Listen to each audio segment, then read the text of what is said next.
नमस्कार दोस्तों, आप सभी का स्वागत है हमारे अपने ऑफिशियल यूट्यूब चैनल अपार एजुकेशन पर। जैसा कि आप लोग देख रहे हैं कि आज 3 जुलाई का करंट अफेयर्स आपके सामने जो है इस तरह से हम लेकर प्रस्तुत हुए हैं। आज हम आपके करंट अफेयर्स में, जो कि इसमें आपको पता है जीके और जीएस के भी क्वेश्चंस आपको कवर होने वाले हैं।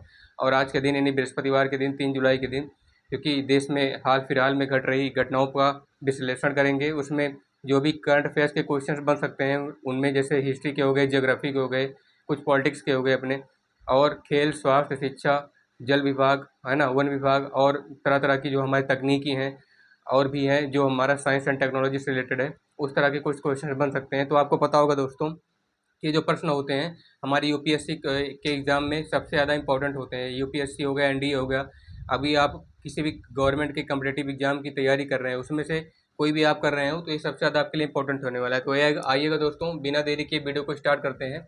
देखिएगा, आज 3 जुलाई के दिन यानी कि थर्सडे, हमारा बृहस्पतिवार है दिन। आज के दिन डेली करंट अफेयर्स में आपका जीके जीएस यानी कि सामान्य ज्ञान और सामान्य अध्ययन दोनों आपका कवर हो जाएगा। ठीक है दोस्तों, पहला क्वेश्चन क्या है आइएगा देखते हैं। हाल ही में आईएनएस तमाल को भारतीय नौसेना में शामिल किया गया। इसे किस देश के सहयोग से बनाया गया था? यानी भारतीय नौसेना में हमारे लिए गर्व की बात है कि हमारी जो भारतीय नौसेना है, इंडियन जो नेवी है, ठीक है दोस्तों, नेवी यानी कि जो जल के अंदर रह करके देश की निगरानी रखते हैं, जल के अंदर रह करके जो जितने भी हमारे हथियार हैं उससे देशों की नज़र रखते हैं। अपने देशों में जो है उनकी एक्सरसाइज होती है, उनका अभ्यास कराया जाता है। तो आईएनएस तमाल जो आया है ये भारतीय नौसेना में शामिल किया गया है। इसे किस देश की सहायता से, किस देश के सहयोग से बनाया गया? उसमें 4 ऑप्शन आपके सामने दिख रहे हैं, ये बताना है। चीन है, रूस है, भारत है, अमेरिका है। दोस्तों चीन तो हो नहीं सकता, क्योंकि आप जानते हैं कि चीन हमेशा कोई ना कोई चाल चलता रहता है। तो चीन नहीं है। रूस भारत का सबसे वफादार दोस्त है। ये जो है इसने डील किया है रूस के राष्ट्रपति व्लादिमीर पुतिन ने भारत के प्रधानमंत्री पीएम मोदी जी से जो है कॉन्ट्रैक्ट पे बताया है, उनके साइन किया है। तो रूस सही हो जाएगा।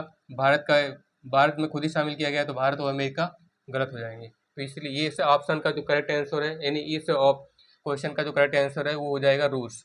आइएगा आगे बढ़ते हैं। क्या है? राष्ट्रीय जन सहयोग एवं बाल विकास संस्थान NIPCCD, इसका जो शॉर्ट फॉर्म होता है राष्ट्रीय जन सहयोग एवं बाल विकास संस्थान का NIPCCD होता है। इसका जो आधिकारिक नाम है वो बदलकर किसके नाम पर रखा गया है ना, ये बताना है हमें। राष्ट्रीय जन सहयोग एवं बाल विकास संस्थान का आधिकारिक नाम बदलकर किसके नाम पर रखा गया है? ऐसे भारतीय इतिहास के, यानी कि भारतीय इतिहास में बदल करने वाले, उन पे जो भी है भारतीय इतिहास के जो भी हमारे जितने भी महान पुरुष हुए हैं उनका जो नाम है उनके नाम पर ही रखा गया है। तो पहला जो है ज्योतिबा फुले है, दूसरा सावित्री फुले है, तीसरा महारानी लक्ष्मीबाई है, चौथा है सरदार पटेल। तो दोस्तों देखिएगा, ज्योतिबा फुले जो थे उन्होंने महिलाओं के लिए पुराने समय में सबसे ज़्यादा स्कूल चलाए थे, उनको शिक्षा देने के लिए बहुत प्रयास किया था। तो ज्योतिबा फुले दोस्तों नहीं है, क्योंकि दोस्तों बाल विकास संस्थान में ज्योतिबा फुले की पत्नी सावित्री फुले का बहुत बड़ा योगदान है। इनका योगदान जो है ज्योतिबा फुले जी का, इनका महिलाओं का विकास शिक्षा संस्थान के लिए योगदान है कि इन्होंने महिलाओं के विकास के लिए उस पुराने समय में भी ओरिएंटल कॉलेज खोला था दोस्तों। तो सावित्री फुले जो है ये ऑप्शन सही हो जाएगा। इस प्रश्न का सही उत्तर है सावित्री फुले, जिन्होंने राष्ट्रीय जन सहयोग एवं बाल विकास यानी बच्चों के विकास के लिए भी अपना योगदान दिया था। तो महारानी लक्ष्मीबाई और सरदार पटेल ये जो गलत हो जाएंगे। आइएगा देखते हैं आगे। हाल ही में इंडिया एनर्जी स्टैक के प्रधान सलाहकार के रूप में किसे नियुक्त किया गया है? यानी कि जो हमारा इंडिया एनर्जी स्टैक है, ये इंडिया एनर्जी स्टैक के भारत की जो एनर्जी होती है, जो सोलर पावर सिस्टम होता है ना, या साइंस एंड टेक्नोलॉजी से रिलेटेड कोई भी एनर्जी बनती है, तो उन दोनों के जो प्रधान है, उनको हेड एडवाइजर के रूप में, यानी मिनिस्ट्री एडवाइजर के रूप में किसे नियुक्त किया गया, किसे अपॉइंट किया गया है? पहला जो क्वेश्चन है, पहला जो आपके सामने विकल्प आ रहा है वो है नंदन नीलेकणी, दूसरा है रघुवीर सहाय, तीसरा है जेपी नड्डा, चौथा इनमें से कोई नहीं। दोस्तों आपको बता दें कि रघुवीर सहाय नहीं है, ये पॉलिटिशियन, राजनीतिक सलाहकार है, ये भी है पॉलिटिशियन, ये भी नहीं है। और दोस्तों ये है नंदन नीलेकणी को भारतीय एनर्जी यानी कि इंडिया एनर्जी स्टैक के प्रधान सलाहकार के रूप में नियुक्त किया गया है। दोस्तों उम्मीद है कि आप लोग इस वीडियो को कंटिन्यू देख रहे होंगे और समझ भी रहे होंगे। देखिएगा आगे दोस्तों क्या है कि अगला जो क्वेश्चन है हमारा जल शक्ति मंत्रालय यानी कि मिनिस्ट्री ऑफ वाटर पावर से रिलेटेड है। ठीक है दोस्तों, तो जल शक्ति मंत्रालय के पेयजल एवं स्वच्छता विभाग DDWS है ना, पेयजल एवं स्वच्छता विभाग जिसे बोलते हैं department of drinking water supply, जिसे पेयजल एवं स्वच्छता विभाग बोलते हैं, इसने किसके सहयोग से राष्ट्रीय ग्रामीण स्वच्छता कार्यशाला का आयोजन किया गया। जल शक्ति मंत्रालय ने भी हाल ही में पेयजल स्वच्छता विभाग को जो है DDWS को किसके सहयोग से राष्ट्रीय ग्रामीण यानी कि राष्ट्र में पूरे भारत में और गाँव में स्वच्छता की कार्यशाला का आयोजन किया गया। तो आपके सामने फिर से 4 ऑप्शन है। नमस्ते इंडिया है, यूनिसेफ इंडिया है, राइजिंग इंडिया है, इनमें से कोई नहीं। दोस्तों नमस्ते इंडिया प्रधानमंत्री मोदी द्वारा लॉन्च की गई एक योजना है जो समाज के हाशिए पर रहने वाले वर्गों को यानी कि कमज़ोर वर्गों को जो जितने भी गिरे हैं उनको ऋण सहायता प्रदान करता है। तो ये नहीं है दोस्तों। राइजिंग इंडिया का मतलब वही है दोस्तों कि जो लोग नीचे से गरीबी रेखा से ऊपर उठना चाहते हैं तो उसके लिए जो है ये योजना है, ये भी नहीं है दोस्तों। यूनिसेफ इंडिया, ये यूनिसेफ इंडिया एक संगठन है। आपको बता दें कि यूनिसेफ इंडिया जो है ऐसा संगठन है जो जल शक्ति मंत्रालय एवं पेयजल के स्वच्छता विभाग के रूप में कार्य करता है। इसी के सहयोग से, यूनिसेफ इंडिया के ही सहयोग से जो है राष्ट्रीय ग्रामीण स्वच्छता कार्यशाला का आयोजन किया गया था।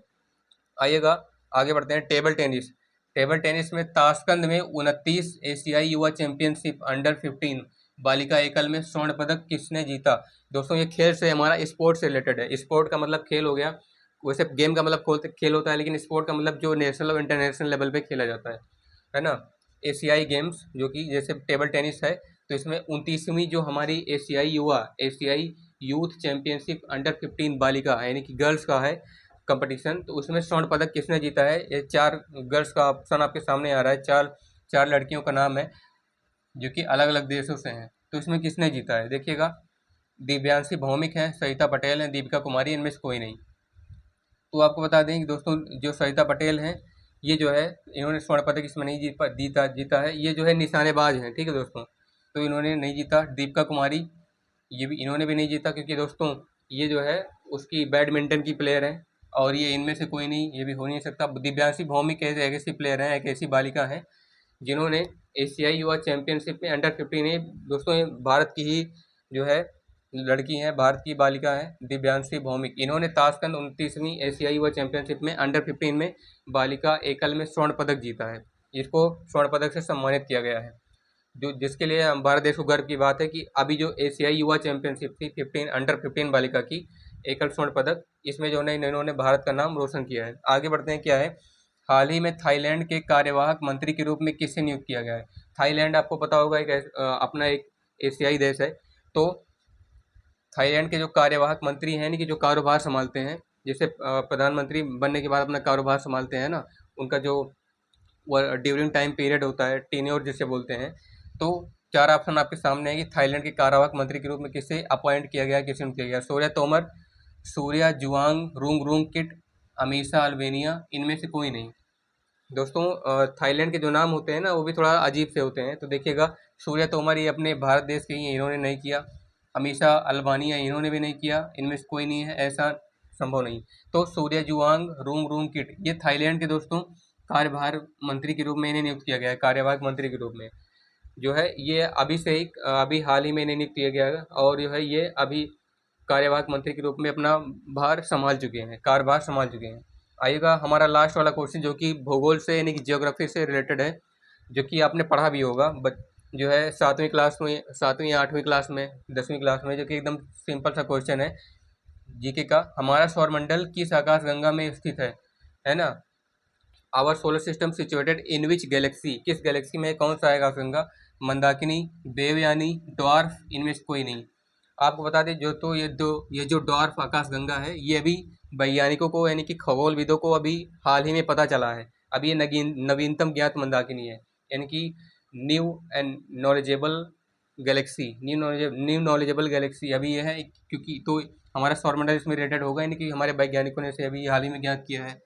तो अब दो मतलब गैलेक्सी, 2 आकाशगंगाएं हैं। तो इसमें देवयानी जो है हमारे पास की गैलेक्सी है, हमारे पास की आकाशगंगा है। तो इसमें हमारा ब्रह्मांड स्थित नहीं, हमारा सौरमंडल नहीं स्थित है। ये है मंदाकिनी आकाशगंगा में। मंदाकिनी आकाशगंगा में हमारा सोलर सिस्टम है, यानी कि हमारे 8 ग्रह सूर्य, पृथ्वी, बुध, शुक्र, मंगल, शनि, अरुण जितने भी 8-9 ग्रह हैं, उन उन सभी ग्रहों में को मिला करके जो हमारा सौरमंडल बना है वो मंदाकिनी आकाशगंगा में है। और आपको दोस्तों आपकी जानकारी के लिए एक बात और बता दें कि ये जो मंदाकिनी है इसे बोला जाता है दुग्ध मेखला।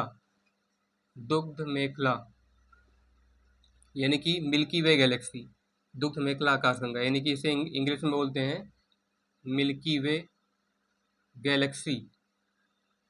इसे आप ये तो मंदाकिनी कहिए चाहे दुग्ध मेखला कहिए, बात एक ही है। तो दोस्तों आशा करता हूँ आपको ये जो हमारे द्वारा बताई गई आज की करंट अफेयर्स की, डेली करंट अफेयर्स की, जिसमें जीके जीएस कवर होने वाले हैं, कवर हो गए हैं, तो इसमें ये हमारे द्वारा दी गई जानकारी आपको बहुत ही पसंद आई होगी। दोस्तों आगे इसी तरह के वीडियो को देखने के लिए इस वीडियो को लाइक कीजिएगा, अगर चैनल पर नए सब्सक्राइब करिएगा। और दोस्तों आपसे उम्मीद है कि आप लोग इस पर कमेंट करके हमें जरूर बताइएगा कि वीडियो किस तरह से बनी है, आपको समझ आ रहा है नहीं आ रहा है। मिलते हैं आपसे नेक्स्ट वीडियो में, तब तक के लिए धन्यवाद।